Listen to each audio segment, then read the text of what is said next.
Let's start. Residential status हम लोगों ने कर चुके हैं। रेसिडेंशियल स्टेटस में हम लोगों ने सीखा है एक इंडिविजुअल को रेसिडेंट बनाने के लिए दो कंडीशन में कोई एक सेटिस्फाई करना है अंडर सेक्शन 6(1). दो कंडीशन में एक कंडीशन क्या है, उसको 182 डेज इंडिया में रहना है in the during the previous year.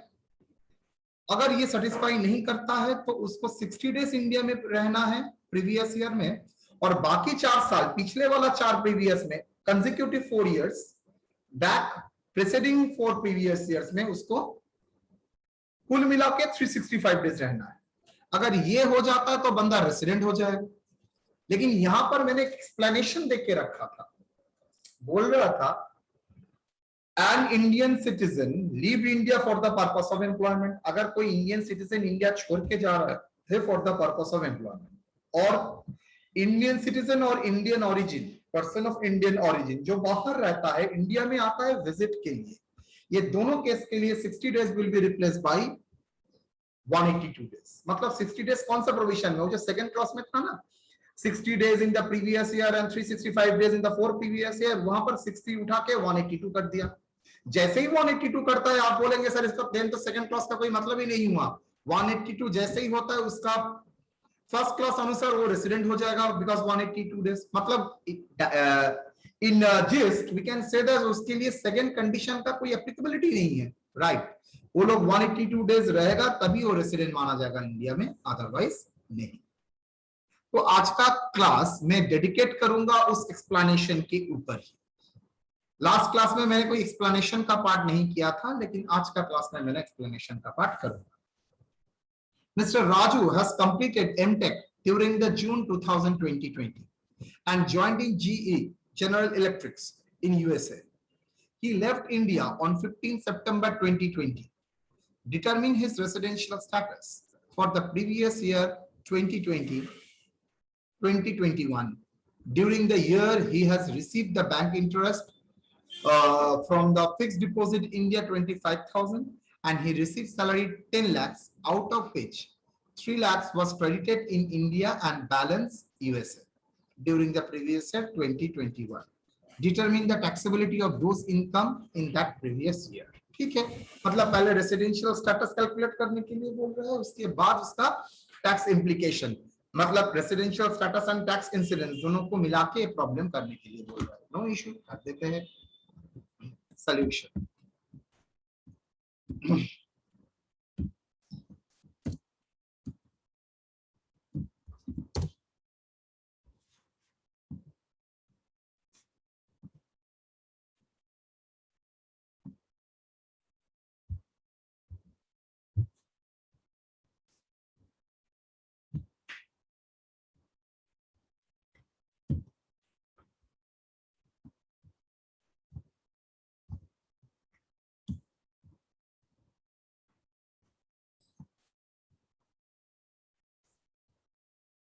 बोलिए 2021 में इंडिया में कितना दिन था?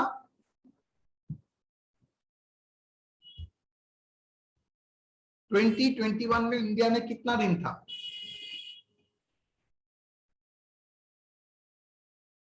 वो कब इंडिया छोड़ के गया है? जून में तो 1 अप्रैल से 15 सितंबर तक। क्या 1 अप्रैल से 15 सितंबर तक वो इंडिया में था? तो मैं क्या ब्रैकेट में लिख सकता हूँ ना, ऊपर में मुझे लिखना पड़ेगा अप्रैल मई जून? सर ऐसे लिख दिए सर, ब्रैकेट में लिख। कोई प्रॉब्लम नहीं है तो? No sir. No sir. सबको पूछ रहा हूं। तो अप्रैल महीने में कितना दिन था बेटा? वो अप्रैल महीने में कितना दिन था? 30। जा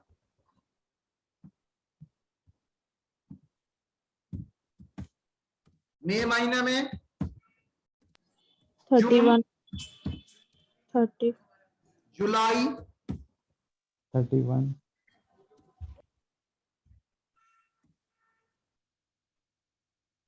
मई जून, अप्रैल मई जून जुलाई अगस्त का कितना दिन?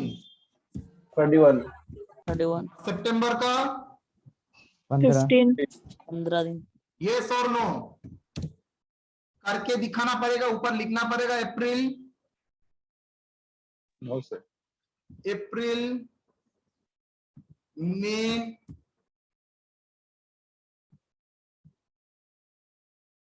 जून, जुलाई,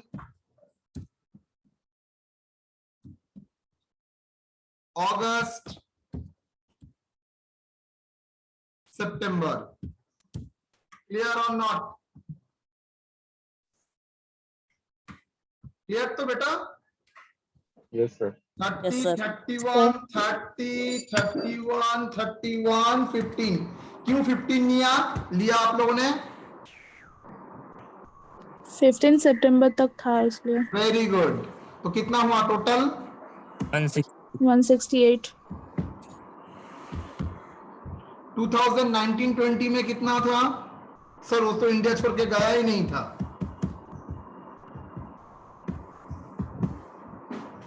और करना पड़ेगा ना? कोई जरूरत नहीं है। सो ऑन, ये 3-4 दिखाने से ही हो जाएगा।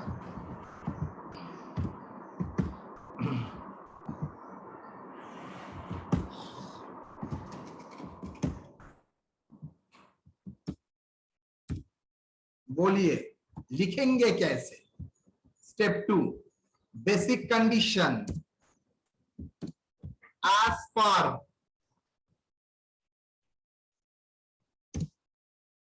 अंडर सेक्शन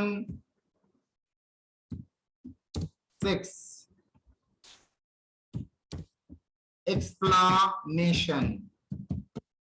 6 का एक्सप्लेनेशन क्या था? An individual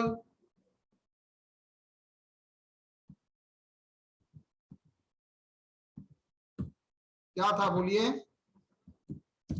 An Indian citizen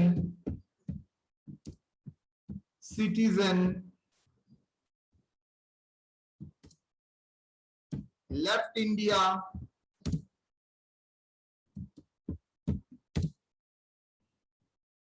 to India for the purpose of employment,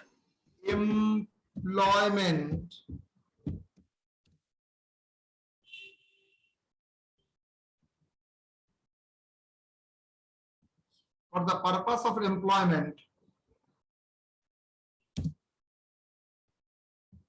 then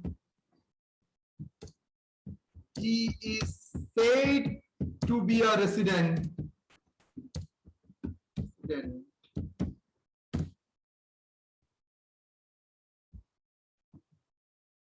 He is said to be a resident of India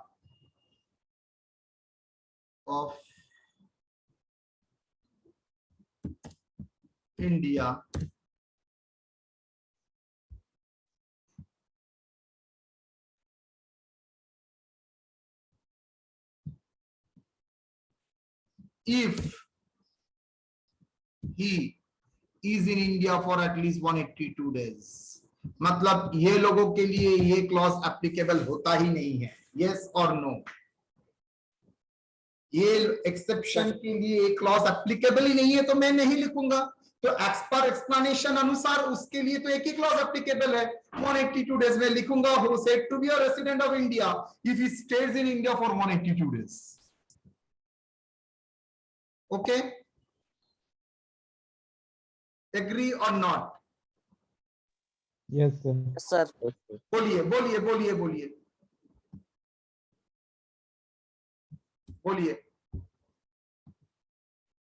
मतलब एग्री है सर। एग्री तो यस सर। बस। तो स्टेटस क्या है? उसने सेटिस्फाई किया है ना नॉट सेटिस्फाई किया है? सर नहीं किया। किसी ने हल्का करके बोला है सेटिस्फाई किया है। सर कैसे सेटिस्फाई किया है? लेस देन 182 हो गया तो 168। आप लोगों ने प्यार से मोहब्बत से मुझको बोला है, आज आप लोग मुकर रहे हैं। ठीक बोला है तो 168 लेस देन होता है तो 182 से। तो बेसिक कंडीशन अनुसार it is less than 182 days. तो एज पर एक्सप्लेनेशन अगर इंडियन सिटीजन जो कि वो है इंडिया छोड़ के जा रहा है फॉर द एम्प्लॉयमेंट, उसके लिए 60 days will be replace by 182 days, मतलब उसके लिए एक ही कंडीशन एप्लीकेबल है, उसको इंडिया में 182 डेज रहना पड़ेगा प्रीवियस ईयर में to be a resident of that previous year. तो ये क्या लिखोगे, नॉट सेटिस्फाइड। तो रिमार्क क्या होगा, रेसिडेंट ना non resident, agree? Yes, sir. Asking to all, agree or not? Yes, sir. Yes sir. Any doubt तो क्लियर करिए, खामा का अटेंडेंस के लिए मत बैठिए रहेगा। तो उसका कंडीशन लिख दिया, एक्सप्लेनेशन अनुसार स्टेटस लिख दिया, रिमार्क लिख दिया। आप लोग भीतर से बोलिए, क्या आप लोगों को लग रहा है उसका सेकेंडरी कंडीशन चेक करना पड़ेगा? स्नेहा की बोल छो, secondary condition is necessary to check? No, sir. Sir कोनो माने ही है ना, if he is a resident we need to check, if he is a non resident secondary condition straight line लिखेगा की लिखे देबो, सेकेंडरी कंडीशन लिखे ভালো স্টুডেন্ট তোমরা যেহেতু লিখবে,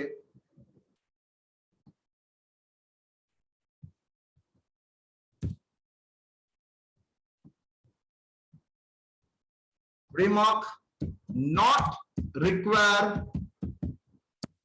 to check as he is non-resident. Okay beta, as he is non-resident, clear? Yes, sir. Conclusion tale ki hobe, Mr. Raju is a resident but not ordinary resident for the previous year 2000, sorry, he is a non-resident for the previous year 2021 लेकिन इससे पिछले वाला year में वो resident था, लेकिन 2021 में वो नॉन रेसिडेंट है। क्लियर और नॉट? यहां तक कोई डाउट? No, sir. नो। इस प्रॉब्लम का एक दूसरा पहलू है, बिकॉज उसका टैक्स इंसिडेंस वो पूछना चाहता है, बिकॉज इंडिया में उसका इंटरेस्ट मिला था 25,000 और यूएसए में सैलरी था 10 लाख, उसमें 3 लाख वो इंडिया में उसका क्रेडिट हुआ है। तो ये पूरा इनकम का वो टैक्स इंसिडेंस जानना चाहता है। Now next part, tax incidence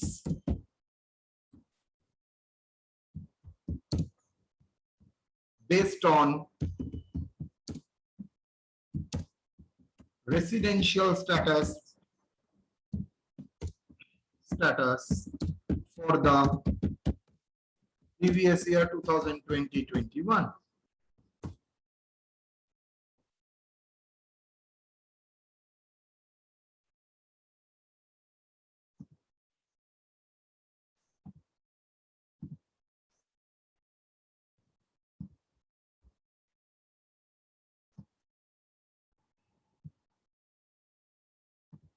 वो बंदा क्या है, NR.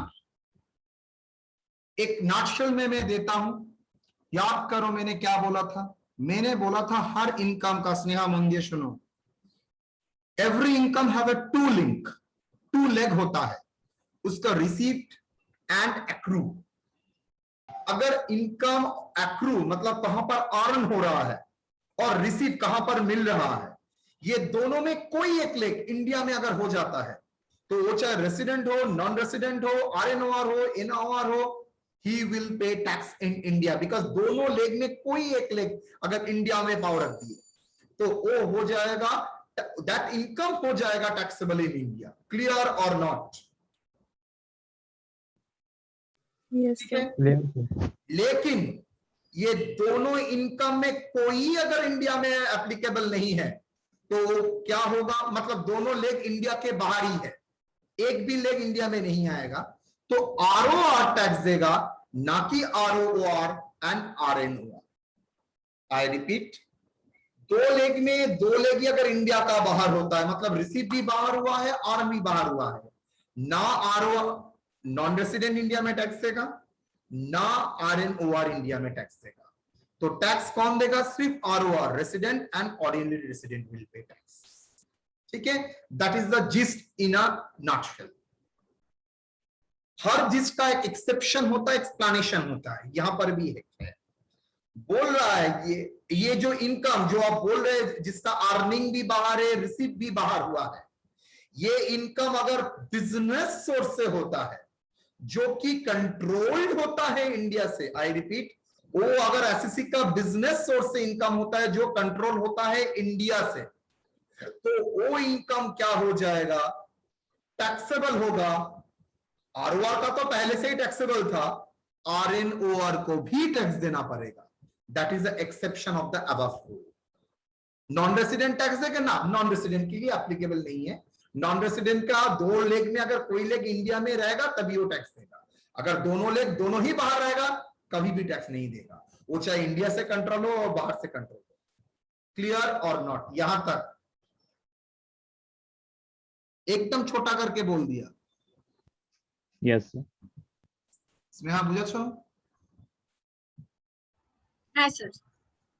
First item, bank interest from fixed deposit in India. First question, कहां पर इंडिया का इनकम हो रहा है? सर इंडिया में ही हो रहा है, फिक्स्ड डिपॉजिट इंडिया में है तो इनकम का अर्निंग पॉइंट तो इंडिया में है। रिसीव कहां पर हो रहा है? Naturally fixed deposit in the bank of India, तो अर्निंग भी इंडिया में ही होगा।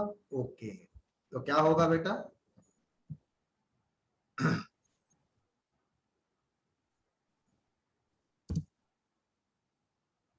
Income from fixed deposit in India. आपने जो लैंग्वेज बोला है वो नियम अनुसार अर्निंग और रिसीव दोनों में अगर इंडिया में है, कोई एक अगर इंडिया में है तो क्या टैक्स कोई देगा? Yes, all resident, non resident, everyone should pay tax in India.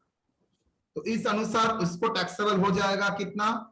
Taxable 25,000।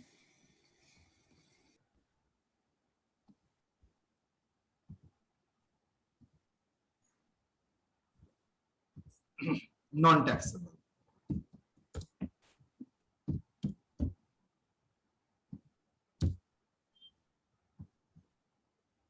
तो क्या होगा सर? 25,000 इंडिया में टैक्सेबल होगा। यस। दूसरा, सैलरी अर्न इन यूएसए क्या है? Received in USA. Receive USA में कितना हुआ था? करो, 10 लाख मिला था आउट ऑफ ₹3 लाख इंडिया में क्रेडिट हुआ था। जहां पर क्रेडिट होगा वहां पर ही रिसीव मानेंगे, और बाकी 7 लाख यूएसए में रिसीव हुआ था। तो यूएसए में कितना रिसीव हुआ था बेटा? 70% of 10 lakh, 7 lakh.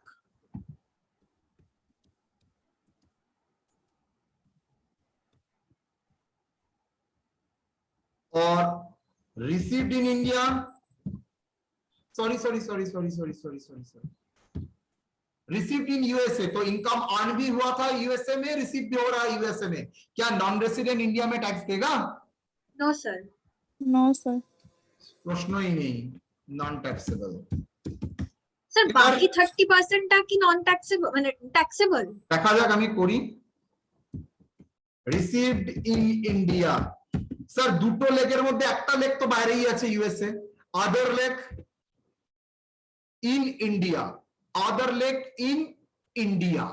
Received 30% is in India.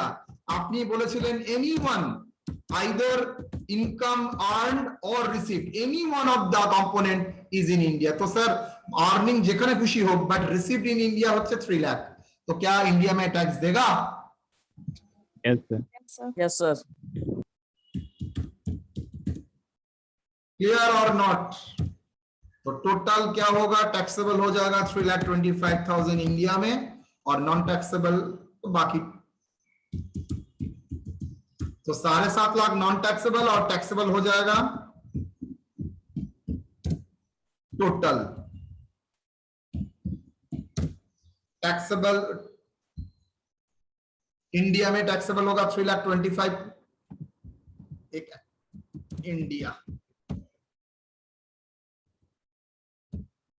India में टैक्सेबल होगा 3,25,000 एंड नॉन टैक्सेबल होगा 7 लाख। क्लियर और not my dear? Sir ROR होता तो 7 लाख के ऊपर भी टैक्स लगता ना। आरओआर होता तो पूरा चीज को ही टैक्स देना पड़ता, because he had no option. अगर सर होल्ड आरएनओआर होता तब भी वो टैक्स नहीं देता, तब भी ऐसे ही रहता। एक्सेप्शन तो नहीं है from a business control from India, ऐसा तो कुछ नहीं है। देन अगर ये आइटम नहीं है तो RNOR and non residents have a same implication.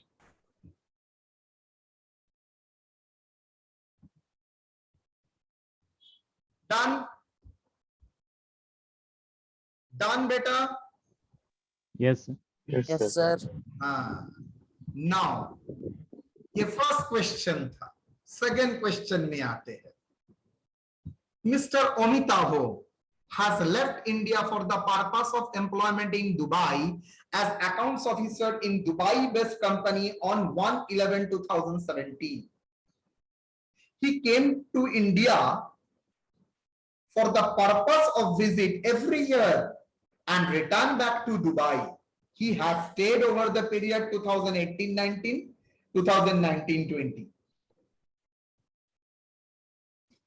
He came back to India permanently after taking employment in Kolkata for 10/1/2020. Determine his residential status. बोलिए क्या होगा?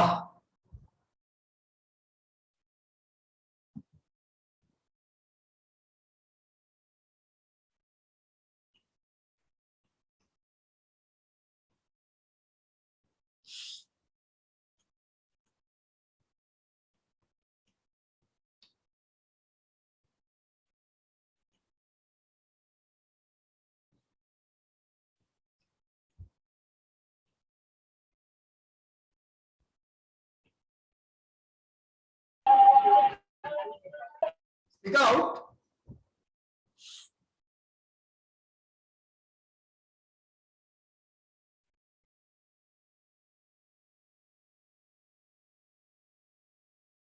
ये क्या केस आपको लग रहा है?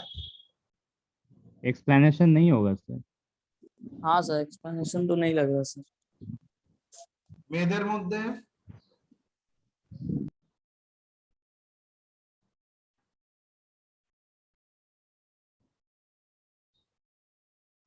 is it a case of explanation or not? No, sir. Why no? Sir, he is coming for visits আর বাকি যে দিনগুলোর জন্য আসছে ওটা তো ক্রাইটেরিয়াতেই পড়ছে না। एक्सप्लेनेशन এর সঙ্গে মিললো না কি? सर एक्सप्लेनेशन वो दिया था सर 2017 में सर इंडिया से एम्प्लॉयमेंट के लिए। प्रीवियस ईयर में ये आता तब वो एक्सप्लेनेशन के अंदर आता, और वो विजिट पर्पस के लिए आ भी रहा है तो प्रीवियस ईयर से पहले तक प्रीवियस ईयर में परमानेंटली वो आ चुका है। सर हम लोग माइन्यूटली देखिए 2017-18 में भी वो बंदा क्या था?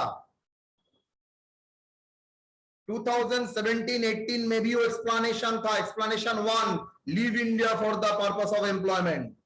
2018-19 में भी वो केस था as per explanation, leave India for the purpose of employment नहीं, तब वो केस था outside India, person of Indian origin outside India come to India for the purpose of visit.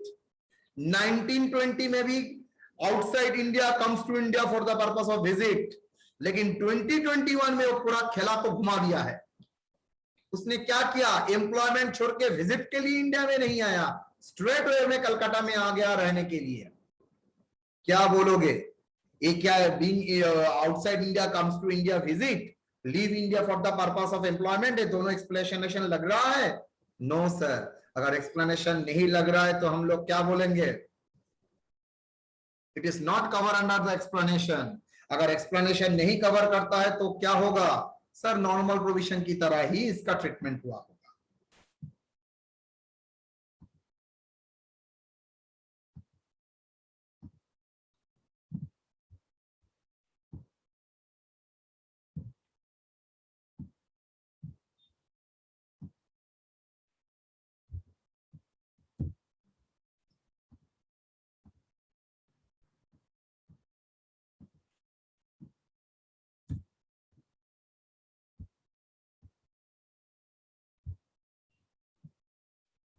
Number of days लिखने से पहले एक note लिखना पड़ता है। Year for the previous year 2020-21 mister Amitabh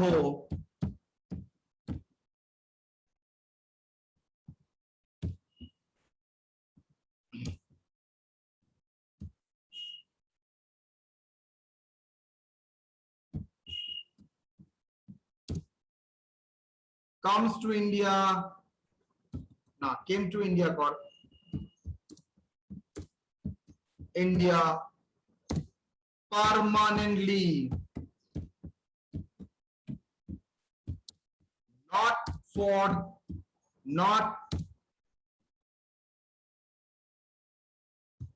for the visit purpose in India. So the above is not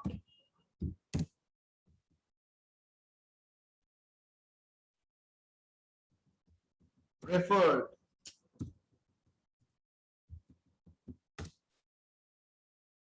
as per explanation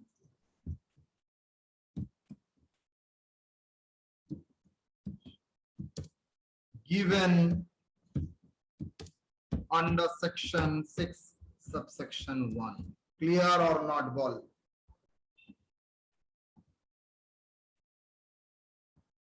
Is it okay or not? First Yes, of sir. all, you prepare a note and given the instruction that since Amitabh came to India permanently, that is not covered, that is not referred, not covered.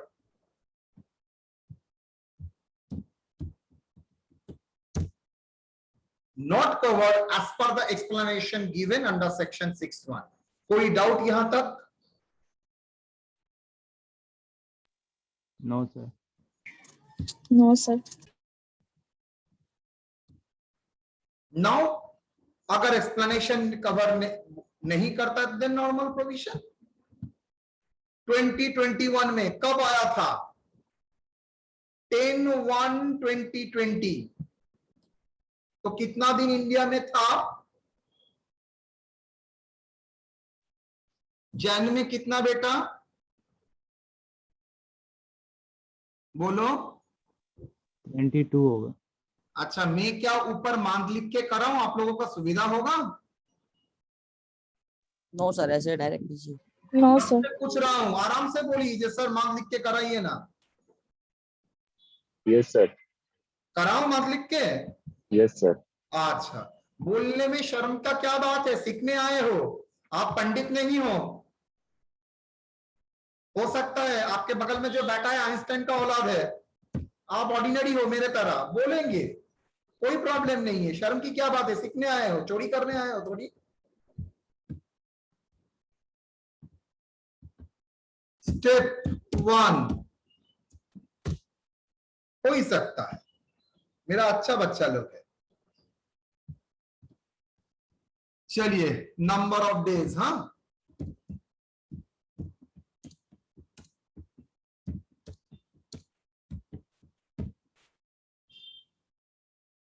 बोलिए, क्या होगा? अप्रैल में आया था 2021 में ना sir?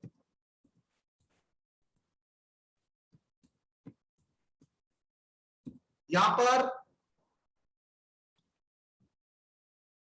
क्या सिखाया था? 10 तारीख को इंडिया में आया है। बोलो बोलो बोलो, कितना दिन जनवरी का था? बोलो बोलो बोलो। 31 minus 10 plus 1. Very good, love you. 31 minus 10 plus 1 सिखा दिया था आपने सर।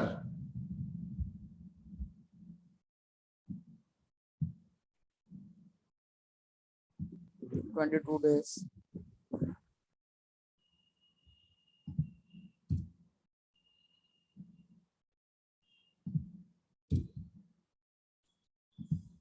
क्यों?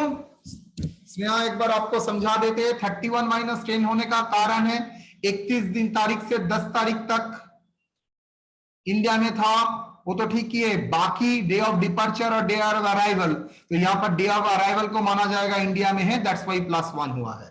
तो 31 - 10 +1 कितना हुआ? 22 वेरी गुड। फेब्रुआरी को तो 28 मार्च 31, टोटल कितना हुआ? 81 81। Very good. 1920 में 45 डेज।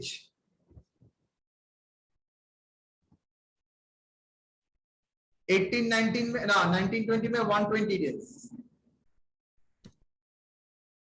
1890 में 45 45 डेज।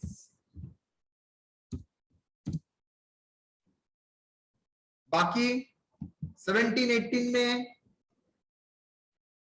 17-18 में तो गया था सर वो। Very good. 17-18 में गया था, मतलब उसका पहला से रह रहा है, तो 1/11/2017 में गया है। तो बोलो 17-18 में अप्रैल में कितना दिन था? 31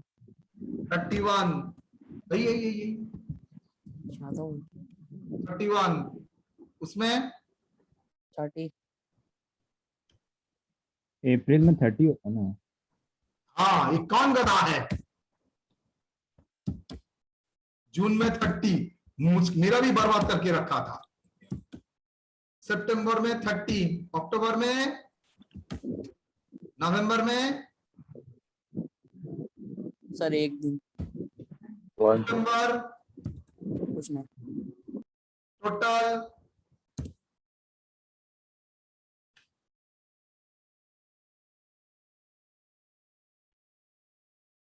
और 120/45 आपको कैसे मिला सर? क्वेश्चन में बोल ही दिया था। 215 कितना? 215 और बाकी 16-17 में तो सब इंडिया में ही था। 365 ना 366, क्यों? 16 है, लीप ईयर है 65 होगा सर। ना, नीचे 16 लीप ईयर बाबा। सर 16 का तो अप्रैल से होता है।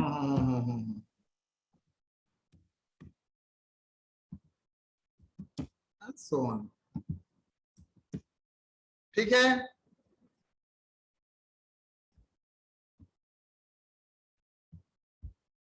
तो बेसिक कंडीशन उसके लिए एप्लीकेबल होगा, यस और no? Yes sir.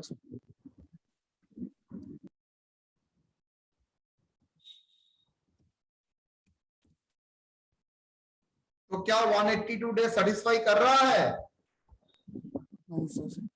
No sir. और 60 डेज 160 डेज, हाँ sir. 60 days in the previous year and 365 days, it is greater Yes, sir, than बोला सर। 60।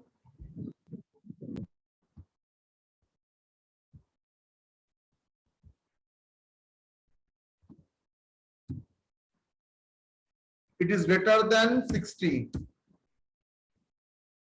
और ये 3 मिला के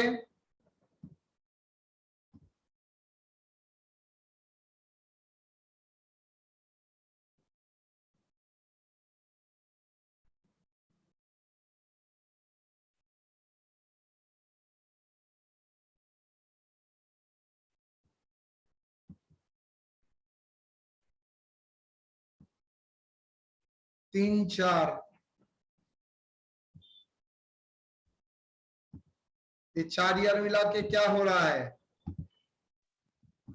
greater than 360। Greater than 65 yes और नो? 4 साल मिला के ग्रेटर देन 365। तो सेकंड कंडीशन सेटिस्फाई कर रहा है, यस और no? Yes sir. Yes sir. He is a resident. अगर रेसिडेंट है तो क्या सेकेंडरी कंडीशन चेक करेंगे? Yes yes sir. चेक करिए सर। ये ना करने से भी होता, लेकिन आप तो फीस लेते हैं इसलिए आपको दिखाना पड़ेगा। 7 प्रीवियस ईयर, 4 5 7 प्रीवियस ईयर में उसको कितना रहना पड़ेगा? 730 डेज से ज्यादा। सर को हो ही रहा है, और 2 बार रेसिडेंट, वो भी हो रहा है। तो satisfy as he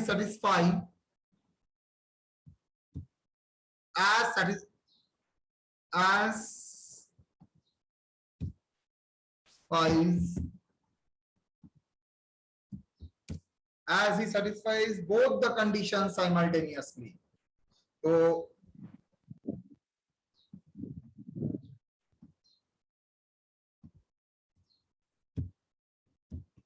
ठीक है, तो क्या होगा सर रिमार्क ठीक कर Ordinary resident.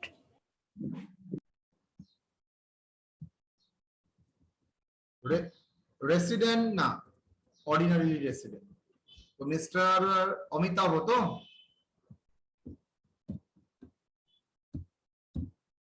is a resident and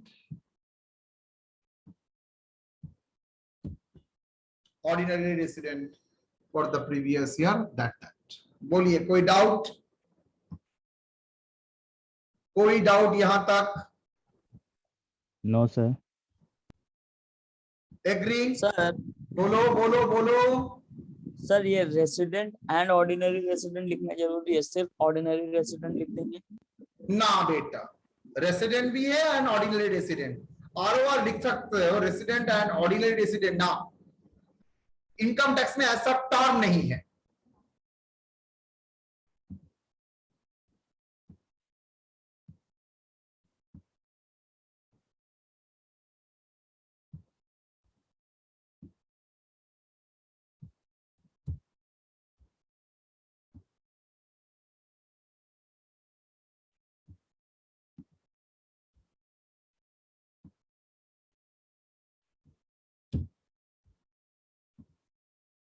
बोलिए, मजा लगेगा हम लोगों को।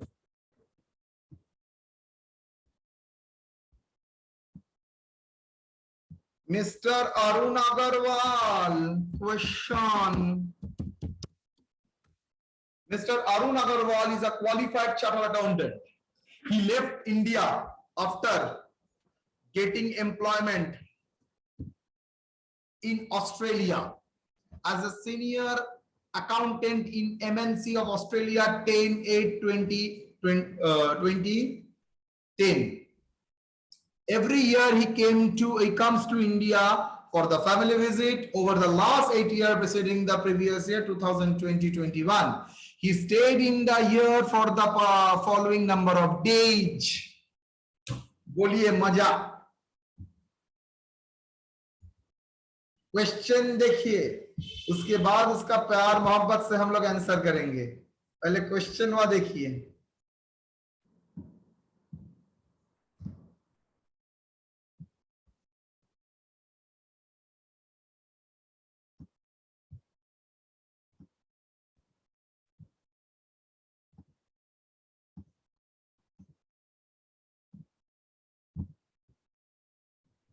बोलिए मेरे प्यारे बच्चों। सर बस इतना ही है और नहीं है। हाथ नहीं,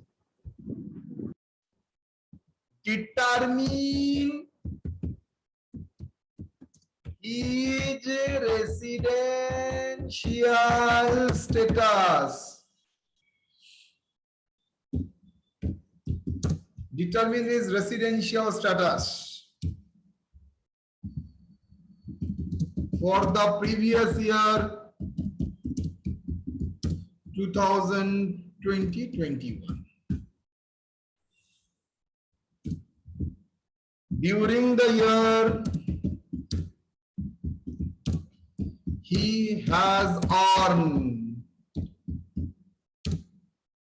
salary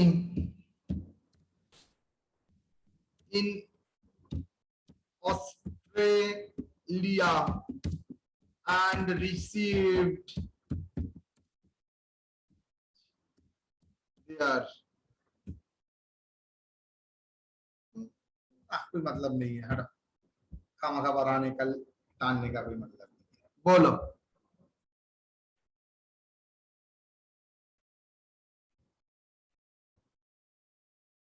पहले बोलो, ये पढ़ने के बाद मन में अंतरात्मा से क्या आवाज आती है? बोल रहा है आई लव यू, ऐसा कुछ अंतरात्मा आवाज दे रहा है?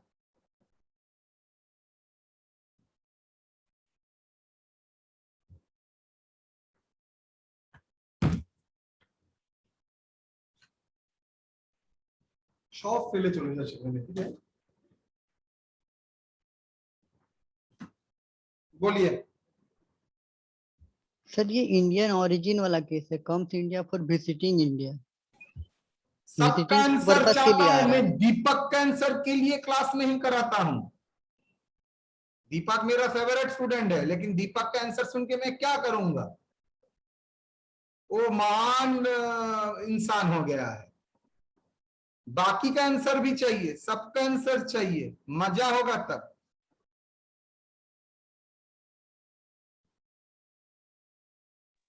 सर वो प्रीसीडिंग सर, ईयर वो- में आ सकते हैं, एक्सप्लेनेशन का केस है सर। आएगा तो एक्सप्लेनेशन होगा। लड़कियों में कौन आंसर देगा? नॉरिन चुपचाप क्यों हो गया? सर फैमिली विजिट के लिए आ रहे हैं तो विजिट पर्पस ही ना होगा सर। नॉरिन yes sir. क्या होगा? सर एक्सप्लेनेशन ही होगा सर। Abdul yes sir. क्या लग रहा है मन में? सर अभी देख रहे हैं। Sneha sir explanation. কোন লাইন দেখে মনে হলো? স্যার নাম্বার অফ ডেজ দেখে, আর ও এখানে বলছে হি কামস वन টু थिंग, ইন্ডিয়া। ये नंबर ऑफ डेज आपको देखना ही नहीं है। पहले नंबर ऑफ डेज बाद में देखूंगा, पहले लाइन पर के ये समझूंगा ये क्या नॉर्मल रूल एप्लीकेबल है ना, एक्सेप्शन का सिचुएशन एप्लीकेबल, उसके बाद नंबर ऑफ डेज देखूंगा। হ্যাঁ, তো sir he is getting employment in Australia, আর তারপরে he Okay. Comes to India for family family visit. Then ये कौन सा एक्सप्लेनेशन में काम में आएगा? Explanation 1, explanation 2? Explanation 1। Sir explanation 2। Sir 2। Sneha आवाज लाइन टा बोल। Mr. Arun Agarwal is a qualified chartered accountant. He left India after getting employment in Australia as a senior consultant of in a MNC of Australia on 2010. मतलब sir, from the point of view of 2010, वो explanation 1 होगा sir, 2003 होगा sir. 10 के India according वो छोड़ के गया है, एम्प्लॉयमेंट के उसके लिए हर गया। साल बाद वो विजिट के लिए आता है। मतलब मैं 2010-11 के बात नहीं कर रहा हूं, 2010-11 नहीं होगा, 11 होगा। मैं 11-12 के बात नहीं कर रहा हूं। क्यों? बिकॉज 11-12 में तो सर मुझे कुछ देखना ही नहीं है। 11-12 का तो मैं रेसिडेंशियल स्टेटस यहां पर नहीं निकालूंगा, मैं तो यहां पर 2021 का रेसिडेंशियल 2021 स्टेटस निकालूंगा। Got my point?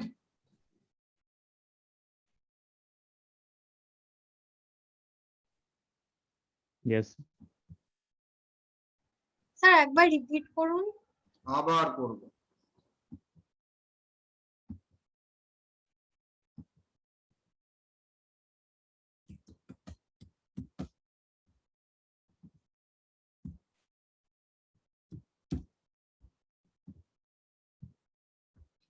Arun Agarwal जो इंडिया के बाहर है, वो तो 2011 में इंडिया छोड़ के गया था एम्प्लॉयमेंट के लिए।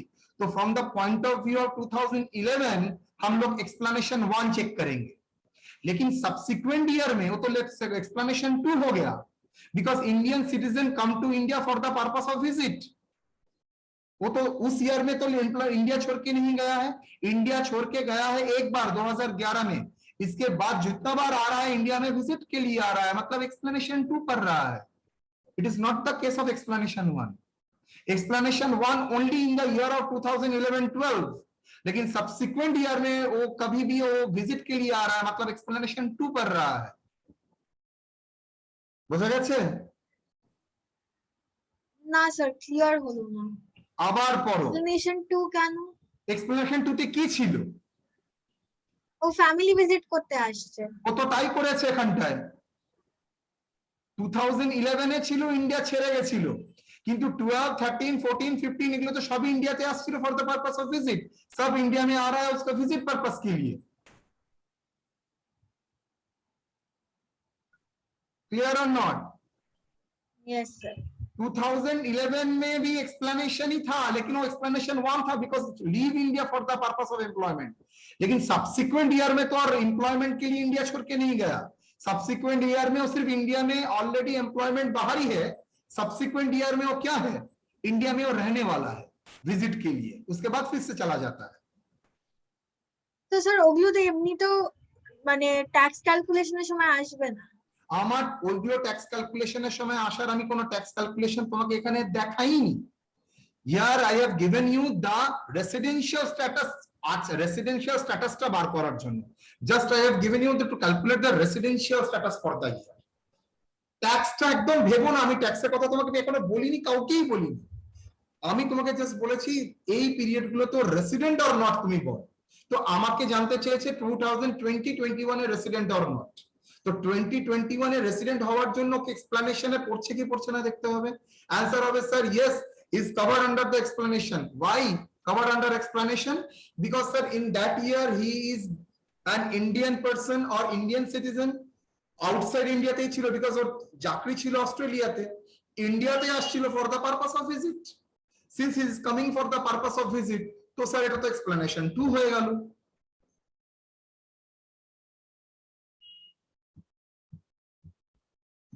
বোঝা গেছে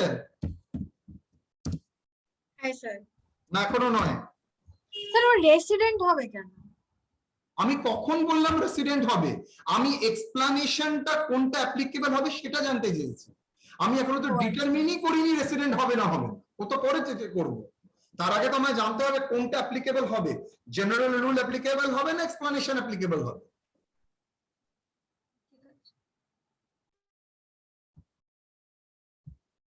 বুঝতে পেরেছিস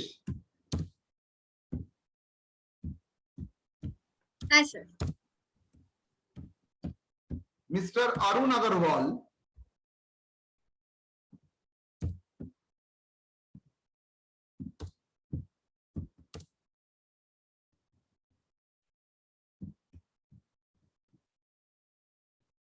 इंडियन सिटीजन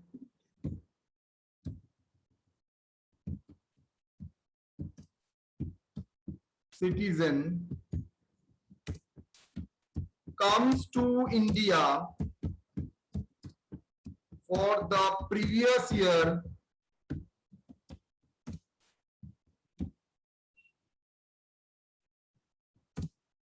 (2020-21) for visit.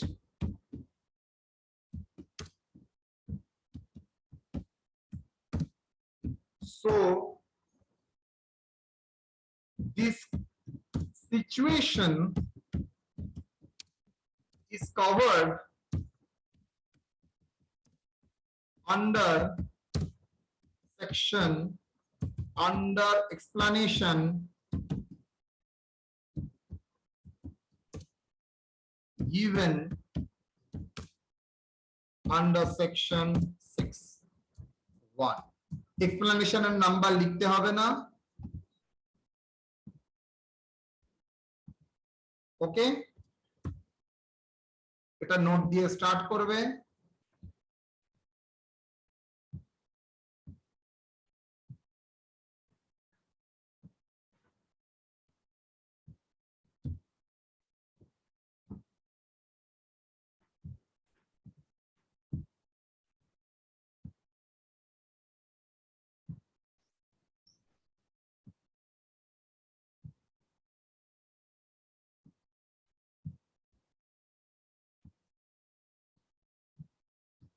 বলো কতদিন ছিল স্যার 181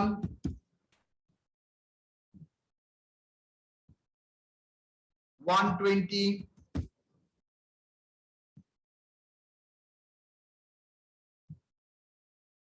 না আমি এটাকে চেঞ্জ করব 183 করব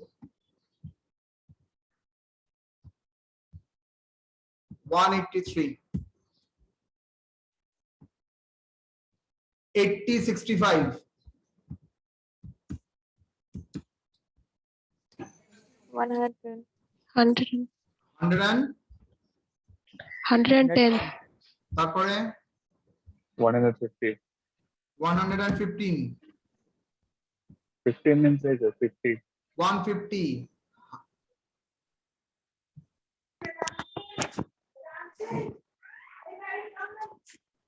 100, 160. 160, 75. 175.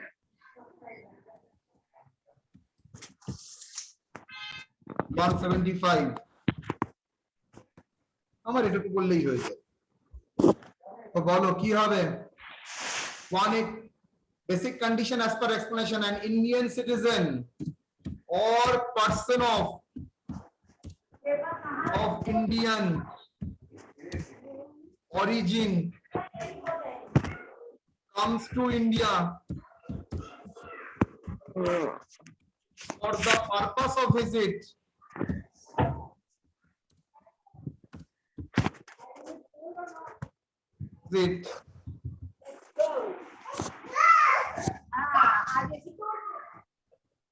is said to be a resident of India if he is in India for at least 182 days during the relevant previous year. तो यहाँ पर satisfy हो रहा है condition, yes or no? Satisfied. तो condition क्या होगा? देख लो सर, एक और में Resident. Clear? कार्ड पे नेपाल 8 नहीं, sound बंद रखो. बेटा भी छोटा करते हो बैक साइड पे Sound बंद. बेटा भी छोटा करते हो 4-5 इंच না কত ইঞ্চি 3-4 ইঞ্চি হলো বুঝলে ডয়ার খোলার মতন জায়গা এখানে রেখে 25 ইঞ্চি মতন अरे चलो बोलो सेकेंडरी कंडीशन रेसिडेंट होगा तो we will check the secondary condition, yes और no? Yes, Yes, sir. sir. तो Yes, 2 out of 10 previous year, yes, सब देख के ही पता चल रहा है सेटिस्फाइड।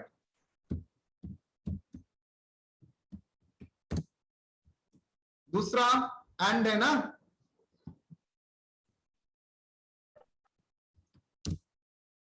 दूसरा क्या है? 730 days in the 7 previous year. देखो तो 730 डेज जा रहा है और नहीं?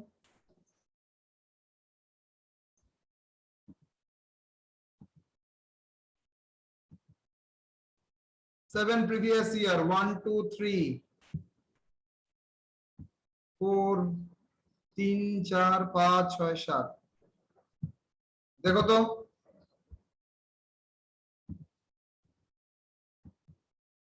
क्या हो रहा है? No, sir, नहीं होगा. Less than. ऐड करे देख। So 685. 3 3 4 कितना आ रहा है? 685. Are you sure? 120 80 65 110 150 100 160 120 plus 80 plus 65 plus 110 plus 1 Yes, sir, এটাই আছে. 100 plus 160 685, sir. 785 আমার তো 785 আসছে। ও হ্যাঁ হ্যাঁ 100 নিয়ে ভুলে গেছি. ओके, तो दैट इज क्या है? मोर देन 730 डेज, यस और नो? तो चलिए ये भी satisfied.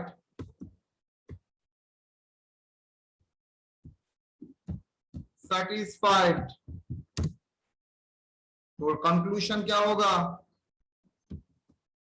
Resident and ordinarily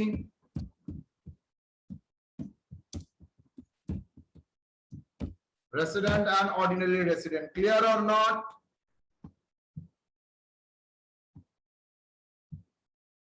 Okay, yes sir resident and ordinarily resident. So what is the conclusion? Mr. नाम की Mr. Arun Agarwal, Mr. Arun Agarwal is a resident and ordinarily resident of India for the previous year. Done. A resident and ordinary क्यों हुआ bracket में? Satisfies both the condition under section 6. Secondary condition 6 में दिया हुआ है. Okay or not? Yes, sir.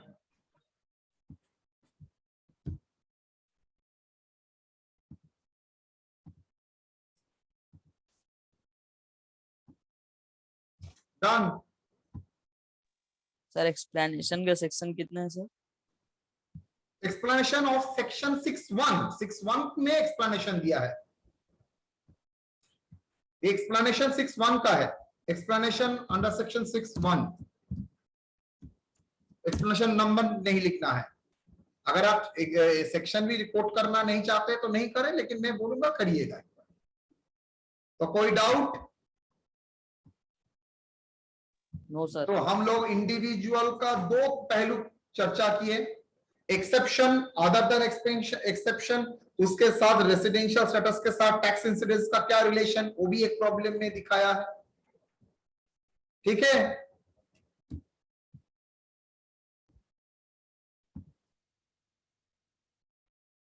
Any doubt यहां तक? नहीं है. आई थिंक होगा भी नहीं चाहिए. स्नेहा तुम्हार ठीक আছে? হ্যাঁ স্যার। তুমি বুঝতে পেরেছো আমার কোন ওখানে আমাদের পয়েন্টটা কি ছিল, যে এক্সপ্লেনেশন 1 না 2 কেন হবে? হ্যাঁ স্যার। ওকে, দেখো একটা কথা বলি, সব कोई कह